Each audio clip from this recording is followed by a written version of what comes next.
사도께서는 주의 강림에 대해서 가장 많이 말씀을 하셨습니다. 예수님께서 세상에 계실 때 인자가 올 때에 믿음을 보겠느냐, 이런 유사대구가 굉장히 많습니다. 그런데 주님이 오신다는 그 말에 대해서 당시의 제자들은 이해를 못했어요. 왜 이해 못했냐 하면 주님이 늘 같이 계시는데 무슨 또 어디서 오느냐, 이렇게 생각을 했는데, 감림산에서 500여 형제가 지켜보는데 그 가운데 하늘로 올려지셨습니다. 그제서야 주님이 다시 오신다는 말이 그런 말이구나, 그걸 이해한 거죠. 근데 그때 천사들이 또 제자들에게 말을 했어요. 너희가 본 그대로 주님께서 다시 오실 것이라고 이렇게 말했습니다.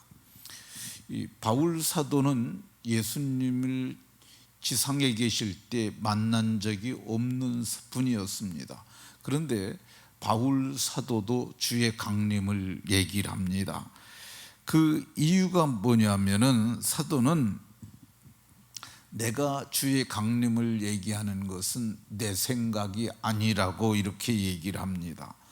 내가 창작한 것도 아니고, 이 갈라디아서 1장 12절에 보면 받은 것도 배운 것도 아니고 오직 예수 그리스도의 계시로 말미암은 것이라고 말씀합니다.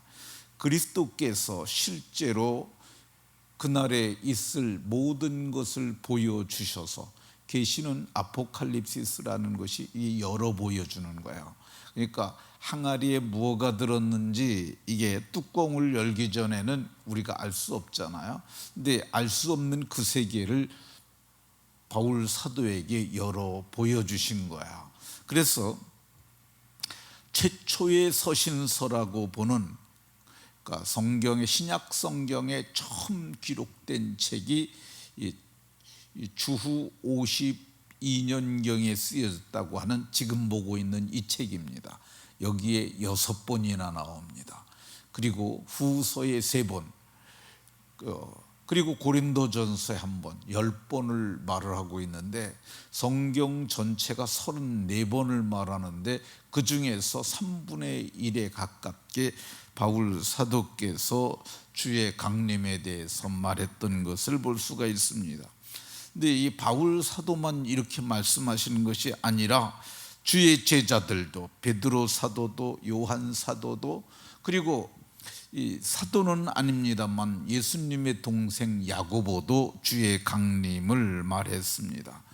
그래서 오늘 본문을 보게 되면 이 데살로니가 교회 성도들은 주의 강림이 반드시 있을 것이라는 걸 알고 있었어요. 그래서 1절에 때와 시기에 관하여는 너에게 쓸 것이 없음은, 쓸 것이 없을 정도로 알고 있었다고 얘기를 합니다. 주의 날이 도적같이 이룰 줄 2절에 보면 알고 있었고요. 임신한 여자가 아기 낳게 될 것은 당연한 거잖아요. 그러니까 해산이 임하는 것처럼 반드시 임할 것이라는 걸 알고 있었어요. 그날이 도적이 밤에 오는 것처럼 너에게도 도적같이, 너희에게는 도적같이 임하지 않을 거라고 말했어요. 그 이유는 깨어있기 때문이라는 거죠. 데살로니가 교회 성도들이 이렇게 주의 오심을 준비할 수 있었던 것은 5절에 보면 다 빛의 아들이요 낮의 아들이었기 때문이라고 얘기를 합니다. 빛의 아들이라고 얘기를 합니다. 그래서 빛의 아들이기 때문에 너희는 세상의 빛이라고 하셨어요. 그러니까 아버지도 빛이고 우리도 빛이 된 거죠.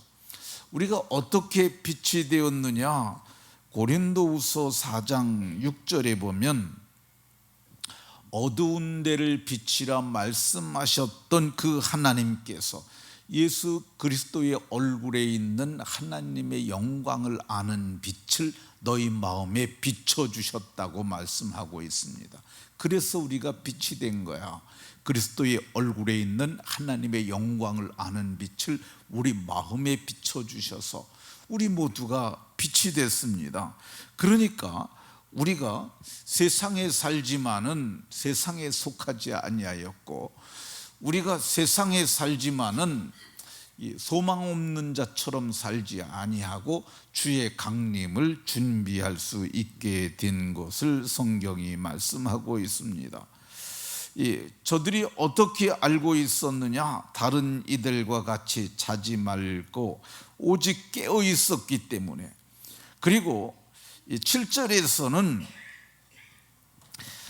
자는 자들은 밤에 자고 취하는 자들은 밤에 취하는데 저들은 자지 아니하고 취하지 않았기 때문에 알 수 있었다고 얘기를 하고 있습니다. 어떻게 자지 않고 어떻게 취하지 않을 수가 있었느냐? 그는 말씀을 가르치는 사역자들이 있었기 때문입니다. 그 시대는 이 성경이, 신약 성경이 없었을 때이기 때문에 이 입에서 입으로, 오랄 트레디션이라고 그러는데, 이걸 좀 어려운 말로 구어 전승이라고 얘기를 합니다. 그러니까 입에서 입으로, 입구자예요. 구어, 입에서 입으로 전해지는 그거였는데, 바울 사도께서 데살로니가 지역에 왔을 때 이 3주 동안 말씀을 강론하잖아요. 그래서 데살로니가 교회가 생겨집니다. 근데 데살로니가 교회 거기서 할 때 강론했던 게 뭐냐면 그 그리스도의 오심에 대해서 강론하는 거야. 너희가 지금까지 기다리던 메시아, 곧 하나님의 그리스도가 누구냐? 그분이 곧 예수였다는 거죠.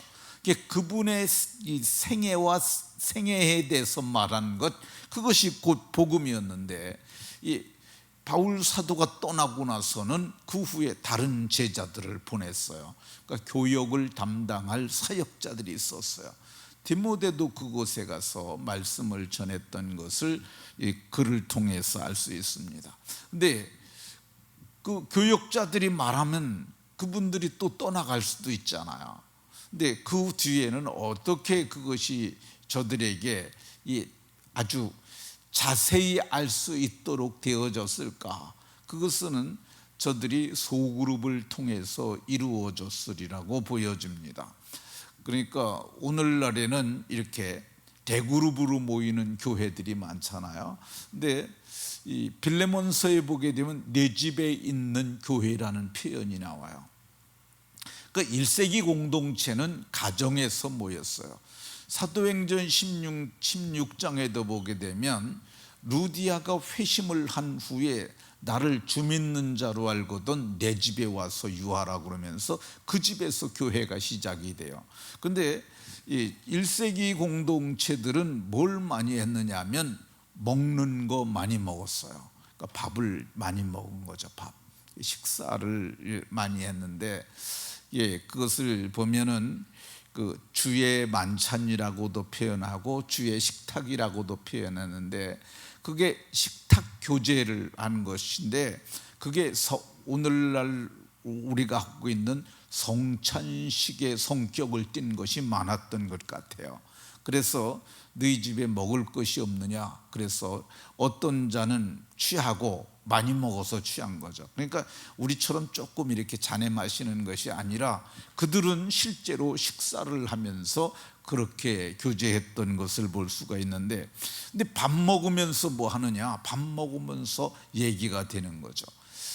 사도님께서 전에 말씀하신 강림에 대해서 좀 얘기 좀 해주세요. 그럼 뭐 교회 집사님, 장로님들 있잖아요. 그럼 새신자가 물으면은 그것에 대해서 이렇게 서로 얘기를 하는 거죠. 근데 이 식탁에서 이루어지는 교육의 비중이 아주 큽니다. 제가 얼마 전에 이제 그 알래스카 지역에서 살고 있는 사람들이 그 목축하면서 살아가는 걸 봤어요. 근데 그게 애들이 거기서 그걸 배운 사람들은 없어요. 목축은 어떻게 해야 된다. 그래서 집 짓는 건 어떻게 져야 하고. 근데 그 사람들은 다 해요. 그냥. 왜 그럽니까? 어려서부터 아버지가 하는 거 보고 쫓아가서 돕고 그러다 보니까 다 그렇게 하는 거예요. 마찬가지로 1세기 공동체는 그것이 이루어졌던 것을 볼 수가 있습니다. 주의 강림을 확실히 알고 있는 형제들은 그러면 어떻게 준비해야 되느냐?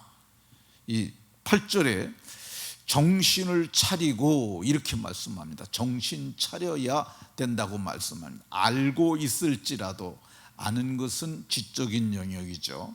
근데 우리는 이 머리로만 아는 것이 아니라 마음으로도 알아요. 그래서 그렇지만은 그러면 그 사람들이 다 아느냐? 아닙니다. 정신을 차려야만 알 수 있습니다. 이 정신을 차리라는 말이 술 취하지 않는다, 그런 뜻이 있어요. 이게 여기 이 헬라어 원문의 뜻이 이 정신을 차리라는 말도 있고 근신하라는 말도 있는데, 여기 이거 직역을 하면 술 취하지 않는다는 그런 표현이 있어요. 당시에는 취할 수 있는 것이 술이 거의 유일했다고 봐야 합니다. 그래서 다른 역본에서는 포도주에 취하지 말고 이렇게 얘기를 했어요. 왜 그러냐면 당시에는 취할 수 있는 게 포도주가 유일했기 때문이죠. 그러나 오늘날은 세상에 취할 것이 많습니다. 마약에 취할 수도 있고요, 오락에 취할 수도 있고요, 쾌락에 취할 수도 있고요. 세상에 취할 것들이 꽤 많습니다. 취한 자들은 알고 있어도, 주님이 강림하신다는 것을 알고 있어도 주의 강림을 맞지 못할 수가 있는 겁니다. 그러니까 정신 차린 것다는 것은 다른 것에 마음을 빼앗기지 아니하고 마음으로 주의 강림에 대해서 깊이 생각하는 거예요. 최근에 한 사건이 있었는데요, 그러니까 7월 18일에 있었던 사건이에요. 이 사건이 우리와 굉장히 관련 있는 사건이었어요. 근데 그 사건의 현장에 있었던 사람은 이제 그 현장에 있었던 사람은 손현보라는 목사님 한 사람밖에 없었던 것 같아요. 저는 이 손현보 목사라는 목사님을 코로나 때부터 좀 지켜봤는데, 그분 말로 그래요. 나는 시찰에 서기도 한 번 안 해봤고 시찰장도 한 번 안 해봤고 노회에서 난 노회장도 안 해보고 목회만 한 사람이다. 그런데 지금 작금의 사태는 보고 있을 수가 없다는 거야. 그게 뭐냐면 이 동성애의 합법화죠. 근데 동성애의 합법화인데 동성애의 합법화를 동성애라는 법으로 합법화하려고 그러면 안 되니까 차별금지법이라는 그 법 속에다가 그걸 집어넣어 가지고 그 차별하지 말자는 법이에요. 근데 거기에 동성애자들도 차별하지 말자는 법이 들어가 있는 거죠. 근데 이게 동성애와 관련된 법이 대법원 전원합의체에서 7월 18일에 이거 차별하는 거, 차별하면 안 된다, 그것이 하나가 전원합의체에서 결정이 됐어요. 전원합의체라는 게 뭐냐면 대법관이 14명인데 14명이 다 전원이 다 합의를 했다는 거야. 만장일치로 가결 했다는 거야. 그 내용이 뭐냐면요, 제가 조금 읽어드리겠습니다. 대법원 전원합의체는 7월 18일 오후 소성욱 씨가 국민건강보험공단을 상대로 피부양자 등록 취소가 부당하다며 낸 소송에서 피고의 상고를 기각하고 원심 판결을 확정했다, 이렇게 얘기를 합니다. 뭔 말인지 잘 모르시겠죠? 다시 하나를 더 읽어드리겠습니다. 좀 해석을 한 거예요. 대법원은 이날 피고가 이성 동반자와 달리 동성 동반자인, 그러니까 우리는 다 이성 동반자를 갖고, 이주원 집사님, 박윤옥 집사님이라는 이성 동반자를 가지고 있는 거예요. 근데 이 사람은 동성 동반자, 원래는 배우자라고 표현하는데 여기선 동반자라고 얘기를 했어요. 배우자가 아니니까 동반자라고 얘기를 하는 거죠. 동반자인 원고를 피부양자로 인정하지 않은 것은, 그러니까 동성, 그러니까 남자가 남자를 피부양자로 선택을 한 거예요. 내가 직장 다니니까 나하고 같이 살고 있는 이 남자도 보험해 주세요, 이걸 한 거죠. 그랬는데 이거를 국민건강보험공단에서 그 남자가 남자를 한다는 게 말이 되냐, 안 된다 그래갖고 인정을 하지 않았어요. 근데 인정하지 않은 것은 합리적 이유 없이 원고에게 불이익을 준 것이라고. 합리적 이유가 왜 없습니까? 남자가 남자와 같이 산다는 게 합리적 이유가 안 되잖아요. 그랬는데 합리적 이유 없이 원고에게 불이익을 줘 사실상 혼인관계에 있는 사람과 차별을 했다는 거야. 그러니까 왜 남자 여자 사는 사람들은 이게 해주고 이 남자하고 사는 사람은 안 해주냐, 이거 차별을 했다는 거예요. 그래서 헌법상 평등 원칙을 위법을 했다, 이렇게 해가지고 이제 대법원에서 남자하고 남자를 살아도 피부양자로 인정을 해주는 거예요. 그러니까 보험 혜택을 남자하고 살아도 해준다는 거예요. 근데 이게 어디서 결정했느냐면 우리나라 사법기관의 최고 기관이 대법원 전원합의체예요. 그 14명이서 박근혜 대통령을 파면한 데가 거기예요. 근데 14명이서 이걸 결정을 했어요. 근데 사실 이거 결정할 때 손현보 목사가 자기가 그 현장에 있었다는 거야. 저는 이 사람 깨어있는 분이라고 생각을 해요. 깨어서 그 현장을 눈을 뜨고 본 거예요. 그러면서 그분이 했던 말이 뭐냐면 자기가 이 판결을 보고 나오면서 울었다는 거예요. 하나님, 이게 끝입니까? 라고 물었다는 것이죠. 그래서 근데 하나님께서 그에게 하나의 소망을 준 게 뭐냐면 우리나라 그리스도인이 다 들고 일어난다면은, 그래서 그분이 생각한 게 뭐냐면 서울의 광화문에 200만 명이 모이면은 국회의원도 입법하지 못할 거다, 이런 얘기죠. 그래서 저는 이거는 우리가 깨워서 정신을 차리고 여기에 동참을 해야, 이게 마지막 기회라고 저는 생각을 해요. 이게 왜 마지막이라고 그러냐면 국회의원들이 지금 야당이 190석이잖아요. 근데 그 여당 의원들 중에서 이번에 안창호 청문회를 보면서 제가 느낀 게 뭐냐면 이게 동성애자를 차별하지 않아야 된다는 것이 보편적 생각이 다 돼버렸어요 지금. 그렇기 때문에 그냥 자유투표를 한다고 그러면 그냥 단번에 국회의원들 다 찍습니다 그거. 그래서 기독교인들만 반대하는데 기독교인들이 보통 보면 30% 되거든요. 국회의원이 300명인데 300명 중에 30%면 100명도 안 되잖아요. 그냥 입법되는 거야. 만약에 이거를 갖다 국회의원들이 하려고만 맘먹으면. 그래서 저는 이번에 못 막으면은 아마 이것이 끝날 수도 있다, 그런 생각이 듭니다. 그래서 성경은 뭐라고 그러냐면 정신 차려라. 근데 정신 차린 사람이 대한민국에 손현보 목사 하나밖에 없었어요. 그 자리에 가서 그걸 지켜보면서 저도 그거를 갖다 뉴스 나오면서 봤고, 그리고 지금 생각을 해보니까 이게 무거운 사건이구나, 이 생각이 드는 거야. 그분이 정신 차린 사람입니다. 성경은 정신 차리라고 얘기하는데 정신 차리고 모두가 마지막 때 믿음으로 잘 살으셔서 영광에 들어가는 복이 있으시기를 예수 그리스도의 이름으로 축원합니다.